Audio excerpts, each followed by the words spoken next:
नमस्कार। 25 अप्रैल 2026 को जो है वो HPRC के द्वारा जूनियर ऑफिस असिस्टेंट लाइब्रेरी का पेपर कंडक्ट करवाया गया था। इस library junior office assistant library का पेपर कंडक्ट करवाया गया था। इसका जनरल अवेयरनेस का सेक्शन जो है वो देखेंगे। जनरल अवेयरनेस के सेक्शन में किस तरह के क्वेश्चन पूछे गए थे, क्या क्या क्वेश्चन पूछे गए थे, उन सभी क्वेश्चन को देखेंगे। आप रिलेट भी कर पाएंगे कि अब तक हमने कितना पढ़ लिया है, आप कितना कवर कर सकते हैं।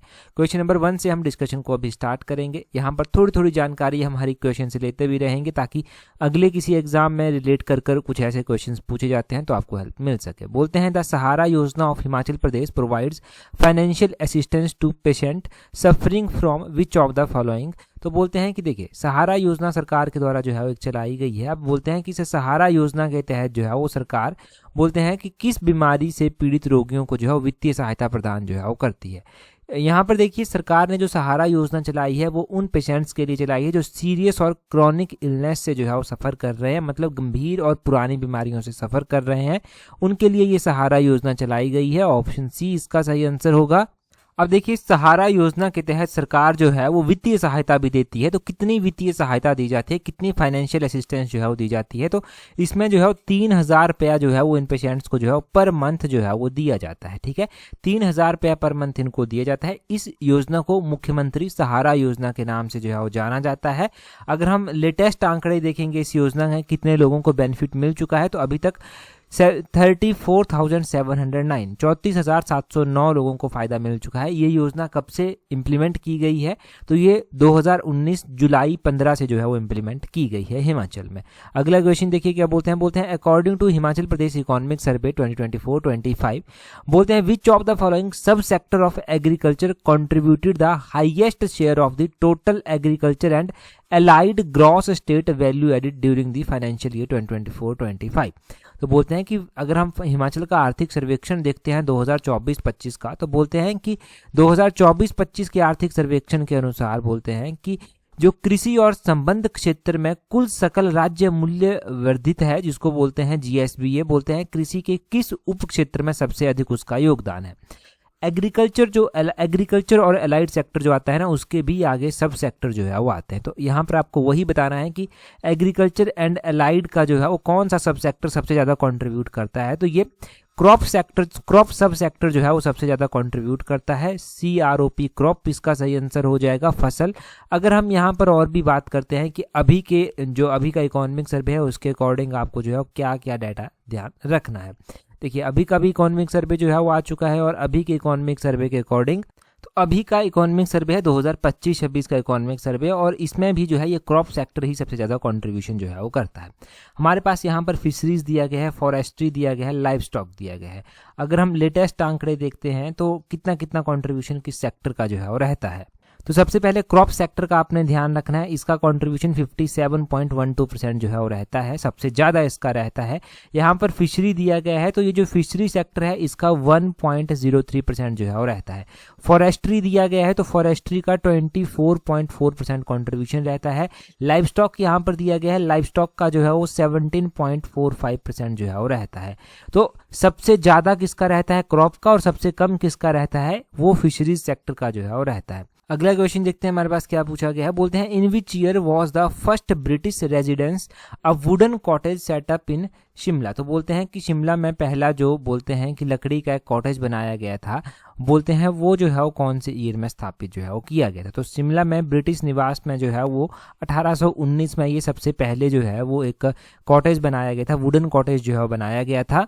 अब इसके पीछे की भी अगर आप पूरी कहानी जानेंगे तो देखिए 1819 में जो है वो लेफ्टिनेंट रोज एक हुआ करते थे। लेफ्टिनेंट रोज ने पहला ब्रिटिश रेजिडेंस यहाँ पर बनाया था। ये लकड़ी का जो है वो बनाया गया था 1819 में, और इसके बाद जो है वो 1819 के बाद 1822 में यहाँ पर चार्ल्स कैनेडी जो है वो आए, उनके द्वारा जो है वो एक पक्का हाउस यहाँ पर बनाया गया जिसको जो है वो कैनेडी हाउस के नाम से अब जाना जाता है। तो कई बार क्वेश्चन ये भी पूछ ले जाता है कि शिमला की डिस्कवरी जो है वो किसके द्वारा की गई थी। ठीक है, तो शिमला की डिस्कवरी जो है वो आपने ध्यान रखना है कि 1819 में ही की गई थी और लेफ्टिनेंट रोज के द्वारा ही की गई थी, और उनके द्वारा ही यहाँ पर एक ये जो वुडन कॉटेज है ये जो है वो बनाया गया था। अगला क्वेश्चन देखिए क्या बोलते हैं यहाँ पर what is primary reason that makes the wildlife of the great Himalayan national park in Himachal Pradesh unique from a conservation perspective. तो बोलते हैं कि संरक्षण की दृष्टिकोण से हिमाचल प्रदेश के ग्रेटर हिमालयन नेशनल पार्क के वन्य जीवों को अद्वितीय बनाने का प्राथमिक कारण जो है वो क्या है। अगर देखिए हम ग्रेटर हिमालयन नेशनल पार्क की बात करते हैं तो ये ग्रेटर हिमालयन नेशनल पार्क जो है वो कहाँ पर आता है। ग्रेटर हिमालयन नेशनल पार्क जो है वो हिमाचल प्रदेश के कुल्लू जिले में जो है वो आता है। अब यहाँ पर जो है वो इसका क्या ऐसा फीचर है जो इसको जो है वो थोड़ा सा अलग से बनाता है। तो यहाँ पर जो एंडेमिक स्पीसीज पाई जाती हैं अलग अलग, वो जो है वन ऑफ द रीजन जो है वो यहाँ पर है। एंडेमिक स्पीसीज यहाँ पर पाई जाती हैं तो इसका ऑप्शन डी सही आंसर हो जाएगा। यहाँ पर स्थानिक प्रजातियाँ जो है वो पाई जाती हैं। अब ये जो ग्रेटर हिमालयन नेशनल पार्क है ये IUCN की कैटेगरी 2 में जो है वो आता है। ये भी मैंने बहुत बार आपको बताया है। और इसका जो एरिया आता है वो 1171 जो है वो आता है। 1171 स्क्वायर किलोमीटर इसका एरिया जो है वो आता है। ये जो नेशनल पार्क है ये 1984 में बना था। इसको यूनेस्को की हेरिटेज साइट में भी दर्ज किया गया है। 2014 में इसको यूनेस्को की लिस्ट में जो है वो दर्ज किया गया था। तो ये सब आपने जो है वो इसके बारे में जो है ध्यान रखना है ग्रेटर हिमालयन नेशनल पार्क के बारे में। अगला क्वेश्चन देखिए क्या बोलते हैं। नेक्स्ट क्वेश्चन में बोलते हैं in Himachal Pradesh which of the following river basin has contributed the most of the installed hydro electric capacity and host major project such as Bhakra dam the Nathpa Jhakri. बोलते हैं कि हिमाचल प्रदेश की कौन सी नदी है जहां पर जिसकी जो कैपेसिटी है वो सबसे ज़्यादा है बिजली उत्पन्न करने की, जहां पर भाखड़ा बांध नाथपा झाकड़ी जैसी परियोजनाएं बनी हुई है। तो ये कौन सी परियोजना, ये कौन सी नदी आती है। तो ये सतलुज रिवर बेसिन जो है वो आती है। कौन सी, सतलुज रिवर बेसिन, इसका जो है वो ऑप्शन डी सही आंसर हो जाएगा। आसान क्वेश्चन था, परंतु मैंने पहले भी कहा है कि आसान क्वेश्चन है इसका मतलब नहीं कि हर बार यही आसान क्वेश्चन पूछा जाएगा। अगर क्वेश्चन आसान है तो कट ऑफ ज़्यादा जाएगी। अब देखिए यहाँ पर अगर हम बात करते हैं हिमाचल प्रदेश की सतलुज नदी की, तो इसको वैदिक नाम इसका स्तुद्री भी आता है, स्तुद्री। और इसको जो है वो हिमाचल की सबसे लंबी नदी के रूप में भी जाना जाता है। सबसे लंबी नदी ये हिमाचल प्रदेश में जो है वो बहती है। सबसे ज़्यादा यहाँ पर जो है वो बिजली उत्पन्न करने की कैपेसिटी जो है वो इसकी है। अगर नाथपा झाकड़ी परियोजना की बात करते हैं तो ये परियोजना जो है इस नदी के ऊपर ही जो है वो बनी हुई है। कई बार क्वेश्चन ये पूछ लिया जाता है कि ये नाथपा झाकड़ी परियोजना जो है वो कहाँ, कितने मेगावाट की जो है वो है। किन्नौर शिमला के बीच में ये आती है। 1500 मेगावाट की ये परियोजना जो है वो आती है। ये आपने इसके बारे में ध्यान रखना है। और भी अलग अलग परियोजनाएं हैं जो सतलुज रिवर बेसिन पर जो है वो बनी हुई हैं। जैसे कि सतलुज रिवर बेसिन पर ही हम पढ़ते हैं करछम बांगटू परियोजना बनी हुई है 1000 मेगावाट की। एक रुकती परियोजना मैंने बताया था, ये सतलुज नदी के ऊपर बनी हुई है, सतलुज रिवर बेसिन पर ये बेसिकली है। एक सोंगटोंग परियोजना आती है किन्नौर की, ये भी सतलुज रिवर बेसिन पर बनी हुई है। एक जो है वो इसी तरह जो है वो आपने ध्यान रखना है कि रामपुर में भी जो है वो परियोजना है जिसको रामपुर हाइडल प्रोजेक्ट बोलते हैं। ये 412 मेगावाट के करीब है और ये भी शिमला में आती है, सतलुज रिवर बेसिन पर बसी हुई है। इतना सा आप इसके बारे में ध्यान रखिए।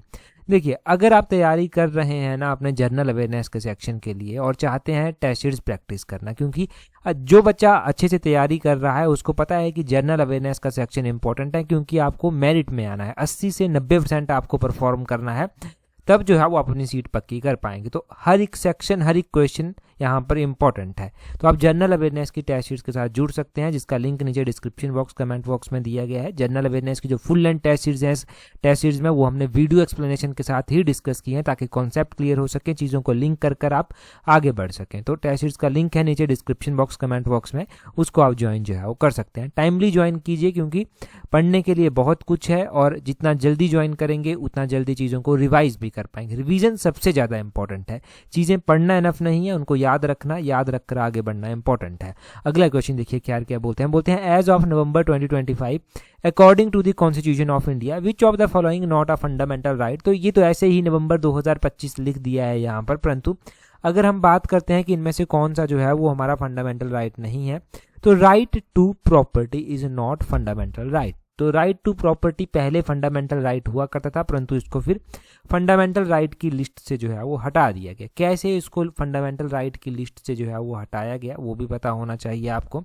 एक 44th कॉन्स्टिट्यूशनल अमेंडमेंट जो है वो आती है, 44th कॉन्स्टिट्यूशनल अमेंडमेंट जो आती है उसका इस्तेमाल कर 1978 की ये अमेंडमेंट है, इसको फंडामेंटल राइट की लिस्ट से हटा दिया गया।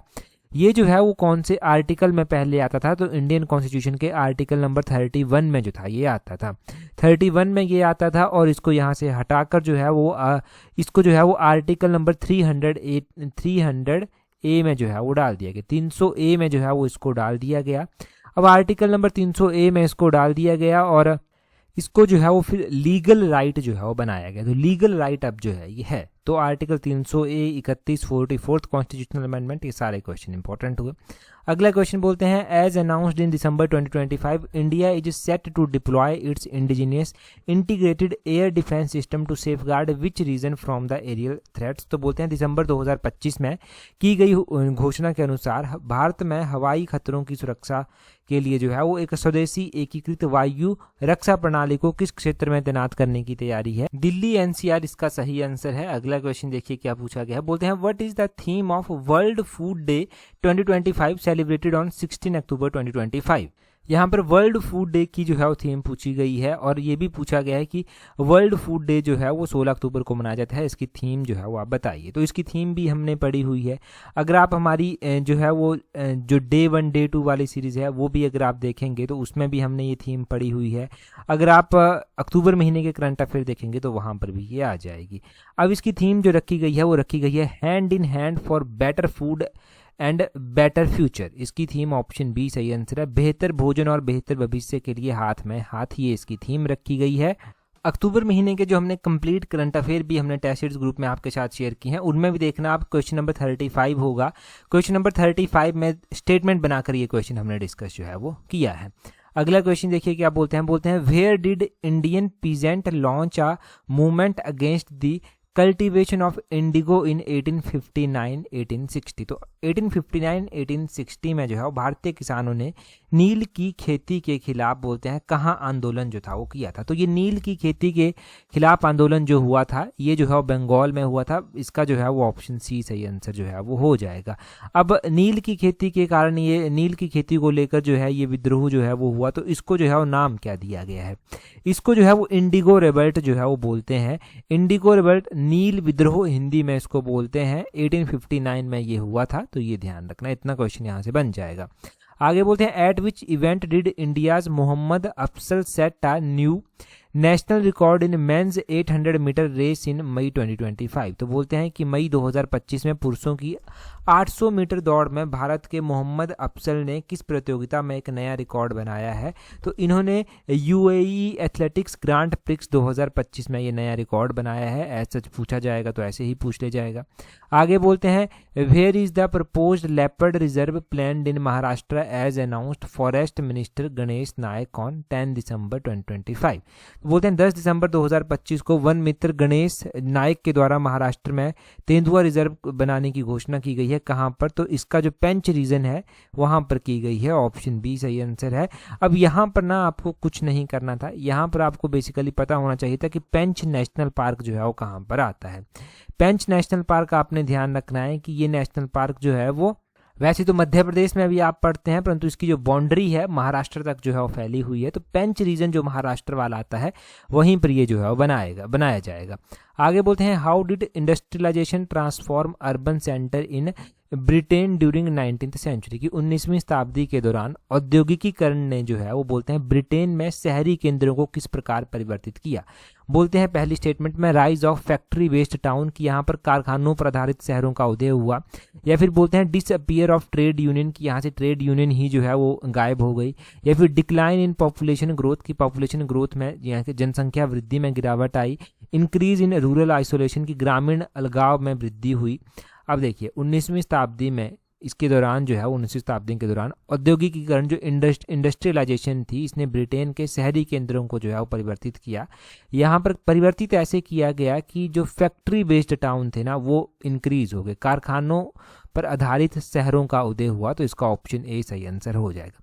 इसके लिए कुछ भी नहीं पढ़ा होता ना, कोई भी किताब नहीं पढ़ी होती, तब भी ऑप्शन पढ़कर ही आप अपने कॉमन सेंस से ऐसे क्वेश्चन आंसर कर सकते हो। अगला क्वेश्चन देखिए, बोलते हैं Sutlej, Beas, Ravi are the tributaries of which river basin. तो ये एचपीजी के में ही क्वेश्चन वैसे आएगा। सतलुज ब्यास रिवर नदियां जो है वो इंडस रिवर बेसिन का पार्ट है। ऑप्शन बी सही आंसर है। ये इंडस में फाइनली जाकर जो है वो मिलती हैं, जिसको सिंधु नदी के नाम से आप जानते हैं। आगे यहाँ पर बोलते हैं two nucleotides in a nucleic acid are connected by which type of bond. तो बोलते हैं न्यूक्लिक एसिड में दो न्यूक्लियोइड बोलते हैं किस प्रकार से आपस में बंधे होते हैं, जुड़े होते हैं। तो ये जो है वो किस प्रकार से बंधे होते हैं, ये ये जो है वो फास्फोडाइस्टर लिंकेज के साथ जो है वो जुड़े होते हैं। ऑप्शन बी इसका सही आंसर है। ऐसा अच्छी ये याद रखें, फिलहाल तो यहाँ से एडिशनल कुछ बनेगा नहीं। आगे बोलते हैं which law asserts that energy can neither be created nor be destroyed but can be changed from one form to another form. देखिए, एनर्जी जो होती है ना ही उसको आप क्रिएट कर सकते हैं ना ही उसको डिस्ट्रॉय कर सकते हैं, परंतु उसको ट्रांसफ़र कर सकते हैं एक फॉर्म से दूसरी फॉर्म में। तो ये कौन सा लॉ जो है वो बोलता है? देखो, हुक्स लॉ तो नहीं बोलता होगा, न्यूटन का पहला लॉ भी नहीं बोलता होगा, law of conservation of energy यहाँ पर दिया गया है, या फिर law of conservation of mass यहाँ पर दिया गया है। यहाँ पर भी बेसिक कॉमन सेंस लगानी थी कि एनर्जी की बात हो रही है तो एनर्जी का ही लॉ होगा, तो law of conservation of energy इसका सही आंसर हो जाएगा। अब देखो, न्यूटन ने जो है वो 3 लॉ जो है वो दिए हुए हैं। पहला लॉ है, फर्स्ट लॉ है, सेकंड लॉ है, थर्ड लॉ है। इन तीनों लॉ के बारे में जो है वो जान लेते हैं। न्यूटन का जो पहला लॉ आता है उसको लॉ ऑफ इनर्शिया भी जो है वो बोलते हैं। अब इसको लॉ ऑफ इनर्शिया बोलते हैं, इसका क्या एग्जाम्पल लॉ ऑफ इनर्शिया का जो है वो आ जाएगा, या फिर क्या क्या एग्जाम्पल जो है वो इसके अंदर आते हैं। न्यूटन फर्स्ट लॉ में सिंपल सी चीज़ ये इस तरह से आप एग्जाम्पल याद रखेंगे, इसको जो है लॉ ऑफ इनर्शिया बोलते हैं। और इसमें ये बोला गया है कि कोई भी ऑब्जेक्ट है ना वो तब तक रेस्ट में रहेगा जब तक उसको जो है वो कोई फोर्स नहीं लगाई जाएगी मोशन में लाने के लिए।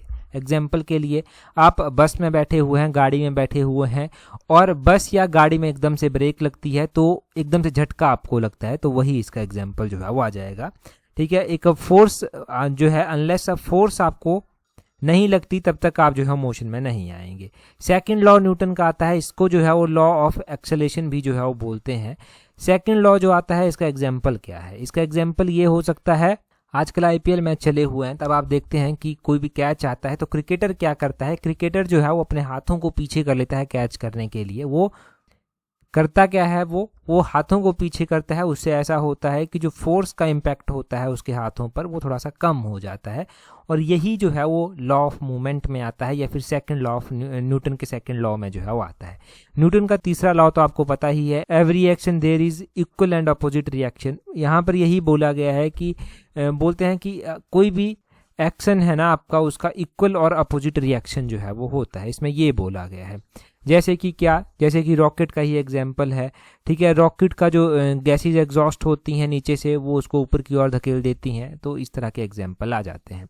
अगला क्वेश्चन देखिए, बोलते हैं which statement best explains why power sharing is desirable in democracy. तो बोलते हैं कि कौन सा कथन सबसे अच्छी व्याख्या करता है कि लोकतंत्र में सत्ता की साझेदारी जो है वो होनी चाहिए।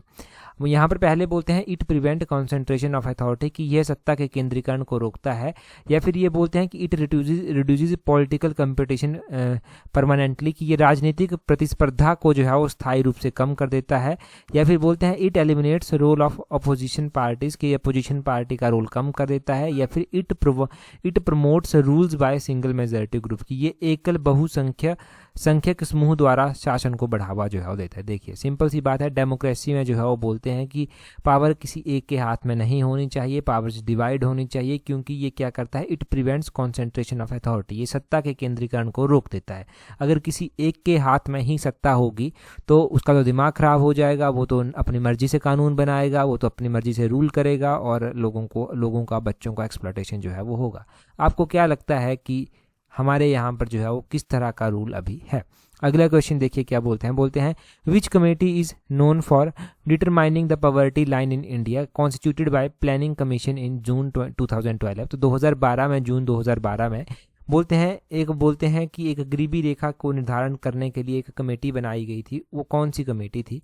तो वो कमेटी थी रंगाराजन कमेटी। रंगाराजन कमेटी बनाई गई थी 2012 में। ऑप्शन ए सही आंसर। क्यों बनाई गई थी वो भी पता चल गया।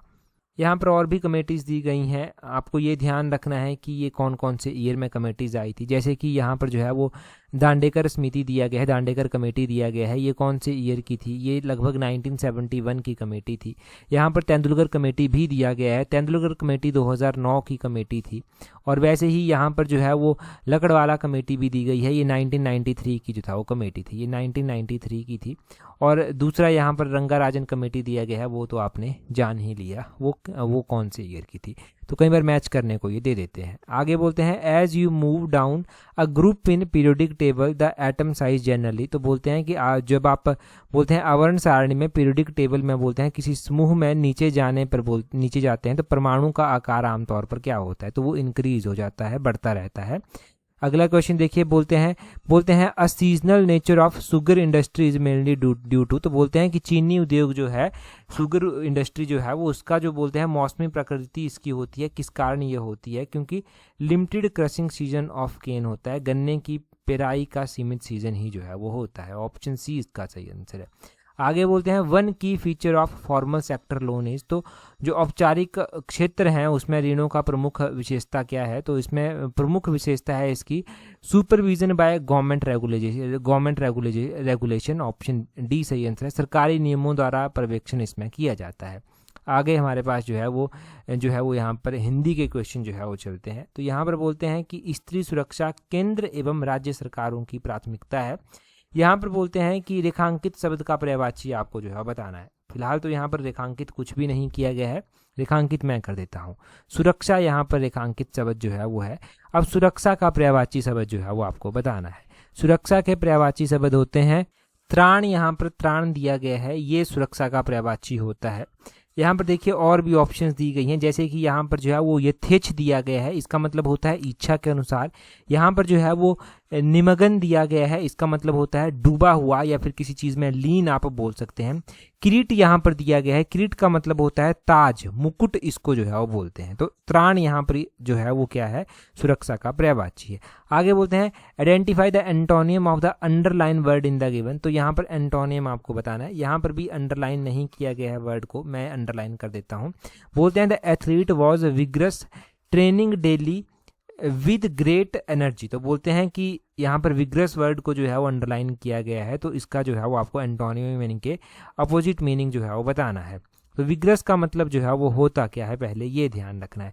इसका मतलब होता है ऊर्जा से भरा हुआ, ये इसका मतलब होता है। तो ऊर्जा से भरा हुआ मतलब अपोजिट हो जाएगा कमजोर, तो ऑप्शन बी वीक जो है वो इसका अपोजिट हो जाएगा। आगे बोलते हैं rectify the sentence by selecting the correct spelling from. तो यहाँ पर सेंटेंस दिया गया है the manager emphasised the need for transparency in all business operations. तो ट्रांसपेरेंसी की स्पेलिंग यहाँ पर देखिए क्या होती है। यहाँ पर ट्रांसपेरेंसी की स्पेलिंग होती है TRANSPARENCY। तो कौन सा ऑप्शन सही है वो आप देखिए, ऑप्शन बी जो है वो यहाँ पर सही है। और यहाँ पर देखते हैं आप तो ट्रांसपेरेंसी की स्पेलिंग गलत दी गई थी, तो यही सही करनी थी आपको। आगे बोलते हैं निम्नलिखित वाक्य के रिक्त स्थान में कर्ता कारक चिन्ह का प्रयोग कीजिए। तो कर्ता ने होता है तो सरदार जी ने यहाँ पर हो जाएगा। कर्ता ने होता है तो सरदार जी ने आज दुकान नहीं खोली।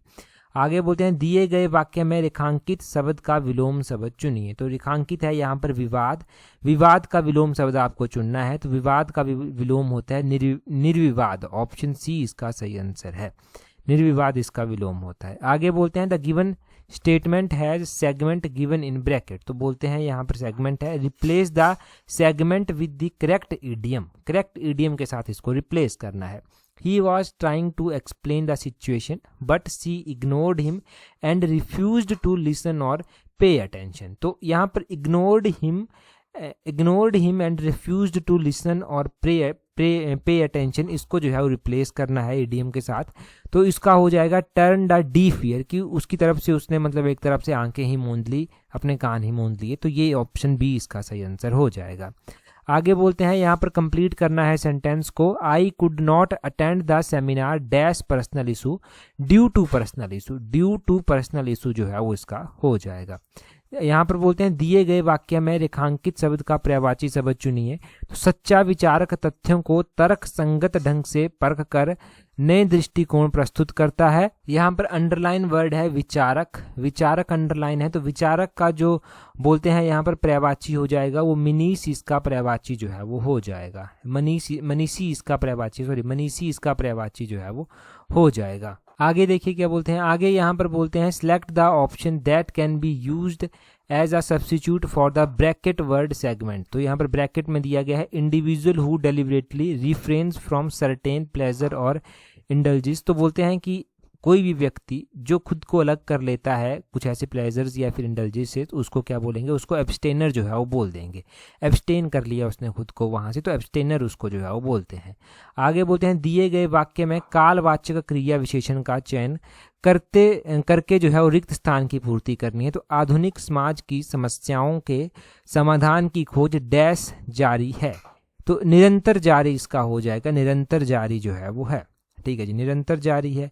आगे रीजनिंग के क्वेश्चन चलते हैं। मैं पीडीएफ आपको टेलीग्राम पर प्रोवाइड करवा दूंगा, जिन्होंने टेस्ट ज्वाइन की हुई है उनको भी मिल जाएगी, जिन्होंने टेलीग्राम चैनल हमारा ज्वाइन किया है उनको भी मिल जाएगी। अगला क्वेश्चन देखिए, बोलते हैं which Indian state is located to the south of Himachal Pradesh. तो हिमाचल के साउथ में कौन सा स्टेट स्थित है, कमेंट कर आप बताएंगे। इससे पहले हमने असिस्टेंट स्टाफ नर्स का एक पेपर डिस्कस किया था, उसमें हमने ये क्वेश्चन पढ़ा था। अभी आप कमेंट कर बताइए। पीडीएफ जो आपको मिलेगी इस पार्ट की पीडीएफ भी टेलीग्राम पर प्रोवाइड करवा दी गई है। टेलीग्राम पर ज्वाइन करने के लिए अपने टेलीग्राम से @allexam31 करके सर्च करना, आपको हमारा टेलीग्राम चैनल मिल जाएगा। आज की इस वीडियो में इतना ही है। That's all for today. Thank you very much for watching and listening it very patience.